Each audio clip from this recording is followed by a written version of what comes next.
আমি সত্যি জানি না ভাই, আমার কোনো ধারণাও নেই যে এই সিনেমাটা কী করে এতটা বেশি পরিমাণে মাস্টারপিস।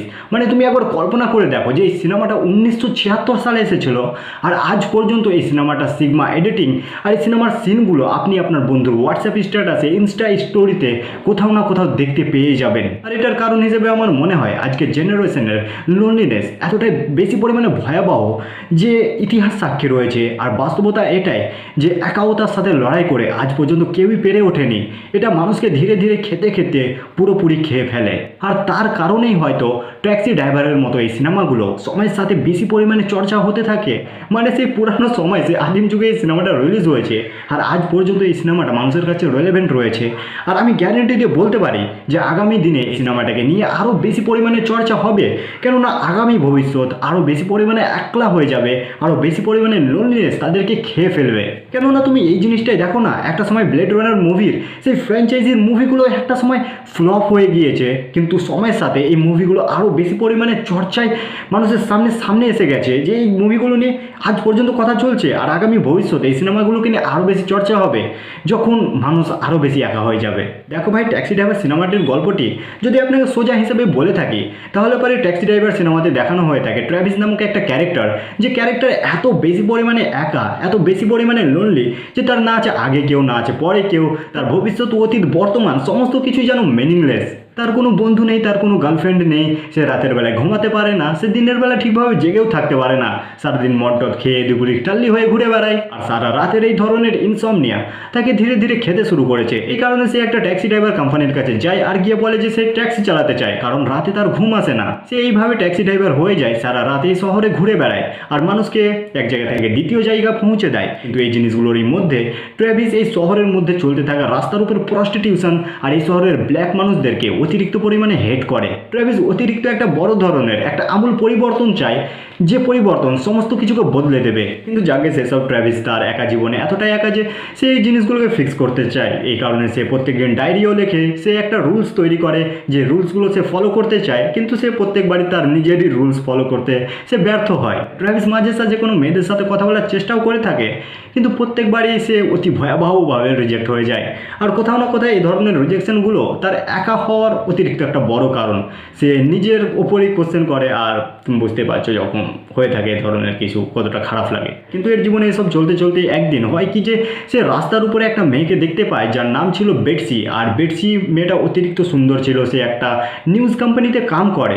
আর সাধারণত এই ধরনের নিউজ এজেন্সিগুলোকে বেশিরভাগ সময় কোনো পলিটিক্যাল নেতা পেছন থেকে ফান্ড করতে থাকে, আর সেই ফান্ডে এই ধরনের নিউজগুলো চলতে থাকে। আর কিছুদিন পরেই মানে সামনে ইলেকশন ছিল, এই কারণে বেটসিও খানিকটা নিজের কাজে অতিরিক্ত ব্যস্ত ছিল, কেননা এরা নিউজ চ্যানেল তো নয়, এরা একটা পিআর টিম যারা নেতাদের ভালো ভালো জিনিসগুলোকে লোকের সামনে পোর্ট্রে করে আর একটা ব্রেন ওয়াশ টাইপের জিনিস চালায়। তোমরা জানো ভাই, পলিটিক্স নিয়ে কিছু বলতে চাই না, কিন্তু সে জাগে ভাই ট্র্যাভিস তো অতি ভয়াবহভাবে এই মেয়েটার প্রেমে পড়ে গেছে। ভাই এই মেয়েটাও পছন্দ হয়ে গেছে, ট্র্যাভিস তো চাইছে যে এই মেয়েটার সাথে সারা জীবন কাটাবে। তার কারণে সে সমস্ত তার কাজবাজ ছেড়ে দিয়ে এই মেয়েটার অফিসের সামনে সারাদিন বসে থাকে, আর এই মেয়েটাকে শুধু ভাই অতি ভয়াবহভাবে স্টক করতে থাকে।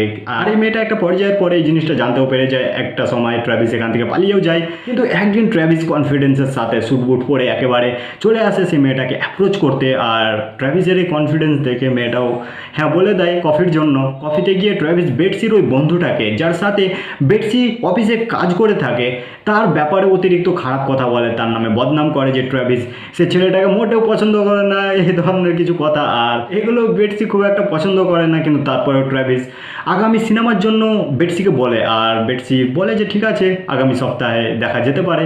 আর যখন ট্র্যাভিস বেটসিকে নিয়ে একটা থিয়েটার যায় সিনেমা দেখার জন্য, তো সেটা হয়ে থাকে একটা অ্যাডাল্ট থিয়েটার। আমি শুধু এই জিনিসটাই ভাবছি যে ট্র্যাভিসের মাথায় কী বুদ্ধি চলছিল সে সময়, যে এই ধরনের কোনো একটা কাজ করেছে সে। এখানে তো বেটসি পুরোপুরি অনেক বেশি রেগে যায় ট্র্যাভিসের ওপর, আর এখান থেকে উঠে চলে যায়।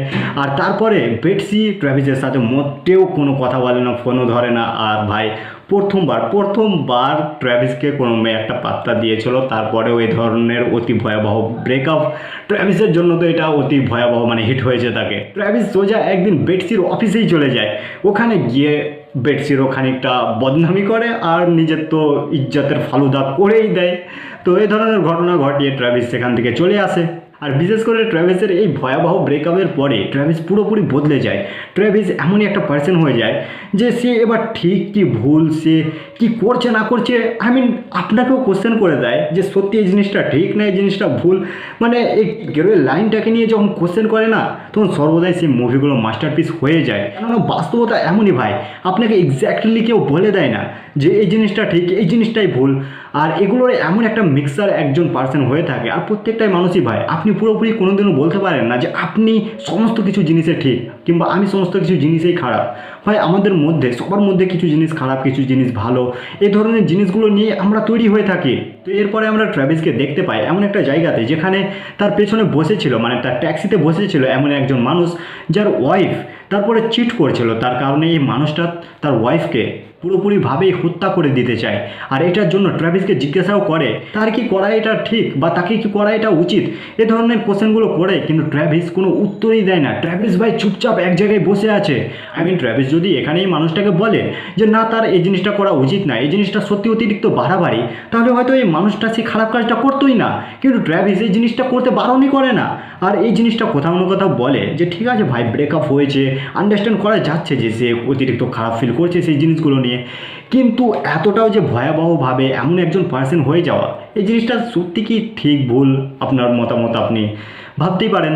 আর এরপরে আমরা দেখতে পাই ট্র্যাভিস ডেলি এক্সারসাইজ করতে শুরু করে দেয়। সে নিজেকে পুরোপুরিভাবে ফিট রাখতে চায়। সে অনেকগুলো বন্দুক কেনে আর বন্দুকগুলো চালানো শেখে, কী করে সঠিক নেশা না লাগাতে হয় সেই জিনিসগুলো সে ভালোভাবে শিখে থাকে।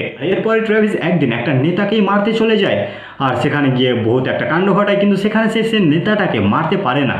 তার কারণে সে সেখান থেকে পালিয়ে কোনো রকমে বাঁচে। তারপরে সে চলে যায় এমন একটা হোটেলে, যে হোটেলে গিয়ে 3-4 জন মানুষকে বহুত ব্রুটালভাবে নিঃশস্যভাবে মেরে দেয়। আর এইসবের মধ্যেই ট্র্যাভিস একদিন একটা শপিং মলে গিয়েছিল। সেখানে একটা চোর চলে আসে, যেখানে সে শপিং মলে চুরি করার চেষ্টা করে, কিন্তু ট্র্যাভিস তার বন্দুক বার করে সে চোরটাকে সেখানেই মেরে দেয়। আর এখানে বলতেই হয় ভাই যে সে চোরটা শুধুমাত্র চুরি করতে এসেছিল, তাকে হয়তো অন্য শাস্তি দেওয়া যেত, কিন্তু এখানে ট্র্যাভিস পুরোপুরি গুলি করে মেরেই দিয়েছে। তো ভাই এই জিনিসগুলো কোশ্চেন করার মতো। আর তার কারণে এই সিনেমাটা হয়তো একটা মাস্টারপিস। আর এই সিনেমাটাকে অবশ্যই যদি একজন সিনেমা প্রেমী হয়ে থাকো তাহলে পারে তোমাকে এটা দেখা উচিত একবার হলেও, কেননা এই সিনেমাটা সত্যি ভালো। আর দেখা হচ্ছে বাকি কোনো নেক্সট ভিডিওতে। ততক্ষণের জন্য নিজেকে সুরক্ষিত রাখুন, নিজেকে আনন্দিত রাখুন। দেখা হচ্ছে পরের ভিডিওতে। বাই।